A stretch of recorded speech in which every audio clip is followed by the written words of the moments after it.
એમની સાથે રોડો બન્યા પછી ખોદાવા ન જોઈએ અને જે બને છે એ ક્વોલિટી યુક્ત બનવા જોઈએ.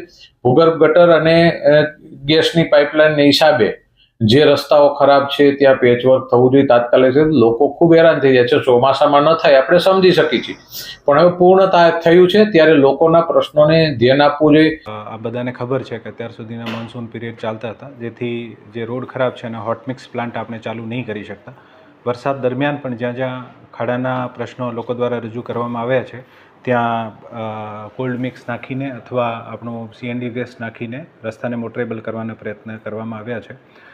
આપને ખબર છે કે મોન્સૂન ચાલતું હોય ત્યારે આને મોટરેબલ કરીએ તો મોન્સૂન પછી આની ધૂળ ઉપરવાની સમસ્યા રહેતી હોય છે, પરંતુ સિટીમાં વેક્યુમ સકર મશીન ઓલરેડી ચાલુ થઈ ગયું છે. છેલ્લા 2 દિવસથી આ મશીન કાર્યરત છે. આજે સાંજે હોટ મિક્સ પ્લાન્ટ શરૂ થઈ જશે અને જે આજે સાંજે વરસાદ નહીં પડે તો જેટલા પણ આપણા ગારંટી પીરિયડવાળા રસ્તા છે, લગભગ જુદા જુદા ખાડા જોઈને 1.7 કિલોમીટર જેવા છે અને લગભગ 2 કિલોમીટર જેવા જે છે ગારંટી પીરિયડ ઉપરના છે. આ તમામને અમે તબક્કાવાર પહેલાં જે ગારંટી પીરિયડવાળા અને પછી નોન ગારંટી પીરિયડવાળા રસ્તાને રિપેર કરવાનો પ્રયત્ન ચાલુ છે. ગામની અંદર ગમે ત્યાં ઢોરનું મોટા પ્રમાણમાં ત્રાસ છે. હાઈકોર્ટનો હુકમ છે એનું પાલન થાય, વ્યવસ્થિત લોકોને ત્રાસ ન થાય. ઘણા લોકોના જાન પણ આમાં ગયા છે, ઘણા લોકો ખૂબ દુઃખી પણ થયા છે. ઢોરના વિશે આપને ખબર હશે કે શહેરના ઢોર ડબ્બાઓ જે છે ઓલરેડી ફૂલ છે, છતાં પણ માનનીય કલેક્ટર સાહેબના સહયોગથી અને આજુબાજુને ગૌશાળાઓ સાથે સંપર્ક કરીને છેલ્લા 10 દિવસમાં લગભગ 284 જેવા ઢોર પકડવામાં આવ્યા છે અને આ ઢોરને વિભિન્ન ગૌશાળાઓમાં અને કોર્પોરેશનના ઢોર ડબ્બામાં રાખવામાં આવે છે. કોર્પોરેશન દ્વારા પોતાની રીતે પણ ઢોર ડબ્બો વિકસિત કરવાની કામગીરી ઓલરેડી પૂરજોશમાં ચાલુ છે અને આવનારા દિવસોમાં તમામ ઢોરો જે પણ છે આ રોડ ઉપરથી દૂર કરી દેવામાં આવશે. ઘાસચારાનું જાહેરનામું છે કલેક્ટરશ્રીનું, પણ એમનું પણ અમલ થતો નથી. ગમે ત્યાં વિધર્મીઓ દ્વારા ખૂબ મોટા પ્રમાણમાં ઘાસચારો વેચી અને ત્યાં ગંદકી કરવામાં આવે છે અને રોડ ઉપર આ ઢોરનો જમાવડો કરવામાં આવે છે. ઘણા લોકોને એનાથી ઈજા પણ થઈ છે. આવા અનેક પ્રશ્નો છે જે પ્રશ્નોને તાત્કાલિક અસરથી લોકોને સ્પર્શતા પ્રશ્નો છે અને એ પ્રશ્નો નિકાલવા માટે કોઈ એવા ખર્ચની કે એવા વહીવટની જરૂર નથી હોતી.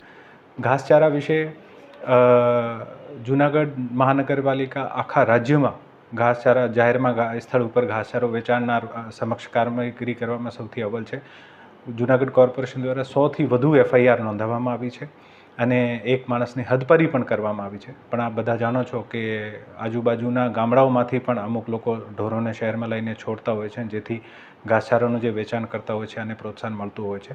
આ એક સહિયારો પ્રયત્ન છે અને આમાં પોલીસની પણ ભૂમિકા ખૂબ જ અગત્યની છે. અમે SP સાહેબ સાથે પણ સંપર્કમાં છીએ અને પોલીસ તંત્રને પણ રિક્વેસ્ટ કરીએ છીએ કે જેથી બહારથી ઢોર લાવતા હોય આ માણસોની ગાડી જપ્ત કરવામાં આવે અને આ માણસોને ખૂબ સારી રીતે ડિટેરન્સ કરવામાં આવશે, તો જ આ ઘાસચારા ઉપર જે છે વેચાણ આ કાયમ થઈ શકે છે. અને એમની સાથે પાણી વ્યવસ્થિત વિતરણ થવું જોઈએ. બધા વિસ્તારની અંદર એક સરખું અને ફિલ્ટર વાળું પાણી આવવું જોઈએ. સરકારે ખૂબ મોટા પૈસા કેન્દ્ર સરકાર હોય રાજ્ય સરકારે આપ્યા છે, તો એનું વ્યવસ્થિત આયોજન થવું જોઈએ. આના વચ્ચે ઇસ્યુ થયા હતા, પણ આનું કારણ ખરેખર જે ફોરેસ્ટ એરિયામાં એક અમારી લાઇનથી આ બ્રેકડાઉન થઈ ગઈ. આને કારણે એક જ ટ્રીટમેન્ટ પ્લાન્ટથી પાણી આપતા હતા. આ લાઇન રિપેર થઈ ગઈ છે.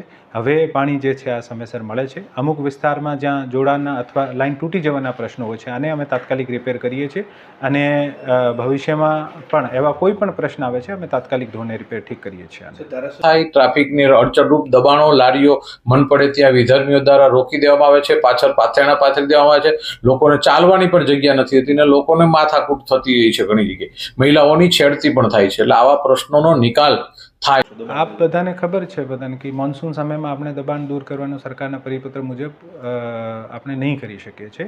હવે મોન્સૂન પતી ગયું છે અને આના માટે જેટલા પણ દબાણ હશે આને દૂર કરવામાં આવશે. માંગનાથ રોડ ઉપર જેટલા પણ ઓટલા દબાણના સ્વરૂપમાં હતા આ પણ દૂર કરવામાં આવે છે. રોડ ઉપર લારી ગલ્લાથી લઈને જે પણ દબાણો હશે કોર્પોરેશન આમાં નો નોનસેન્સ પોલિસી સાથે કામ કરશે. જૂનાગઢ મ્યુનિસિપલ કોર્પોરેશનની અંદર અત્યારે ચોમાસા પછીની જે સ્થિતિ છે એ ખૂબ જ ગંભીર પ્રશ્ન છે. રસ્તાઓ હોય, ચોમાસામાં વરસાદના હિસાબે રસ્તા ધોવાતા હોય છે, પણ એમની સફાઈ થવી જોઈએ નિયમિત, કારણ કે ધૂળ ઉડે, લોકોને નુકસાન થાય. અત્યારે ખૂબ જ પ્રમાણમાં ધૂળને હિસાબે ડસ્ટથી થતા રોગોનું પ્રમાણ ખૂબ વધે છે. ધારાસભ્યશ્રીના પત્રના સંદર્ભમાં જણાવવાનું કે માનનીય ધારાસભ્યશ્રી સાથે આ તમામ મુદ્દાઓ પર ઘણા વખત ચર્ચા થઈ છે અને આના અનુરૂપ કોર્પોરેશનના આમ પણ ફરજમાં આવે છે. કોર્પોરેશન દ્વારા આ તમામ કામગીરી સતત ચાલુ છે અને કોર્પોરેશન દ્વારા આ બધાને ખબર છે કે અત્યાર સુધીના મોન્સૂન પીરિયડ ચાલતા હતા, જેથી જે રોડ ખરાબ છે અને હોટ મિક્સ પ્લાન્ટ આપણે ચાલુ નહીં કરી શકતા. વરસાદ દરમિયાન પણ જ્યાં જ્યાં ખાડાના પ્રશ્નો લોકો દ્વારા રજૂ કરવામાં આવ્યા છે ત્યાં કોલ્ડ મિક્સ નાખીને અથવા આપણું CND ગેસ નાખીને રસ્તાને મોટરેબલ કરવાના પ્રયત્ન કરવામાં આવ્યા છે. આપને ખબર છે કે મોન્સૂન ચાલતું હોય ત્યારે આને મોટરેબલ કરીએ તો મોન્સૂન પછી આની ધૂળ ઉપરવાની સમસ્યા રહેતી હોય છે, પરંતુ સિટીમાં વેક્યુમ સકર મશીન ઓલરેડી ચાલુ થઈ ગયું છે. છેલ્લા 2 દિવસથી આ મશીન કાર્યરત છે. આજે સાંજે હોટ મિક્સ પ્લાન્ટ શરૂ થઈ જશે અને જે આજે સાંજે વરસાદ નહીં પડે તો જેટલા પણ આપણા ગેરંટી પીરિયડવાળા રસ્તા છે, લગભગ જુદા જુદા ખાડા જોઈને 1.7 કિલોમીટર જેવા છે અને લગભગ 2 કિલોમીટર જેવા જે છે ગેરંટી પીરિયડ ઉપરના છે. આ તમામને અમે તબક્કાવાર પહેલાં જે ગેરંટી પીરિયડવાળા અને પછી નોન ગેરંટી પીરિયડવાળા રસ્તાને રિપેર કરવાનો પ્રયત્ન ચાલુ છે.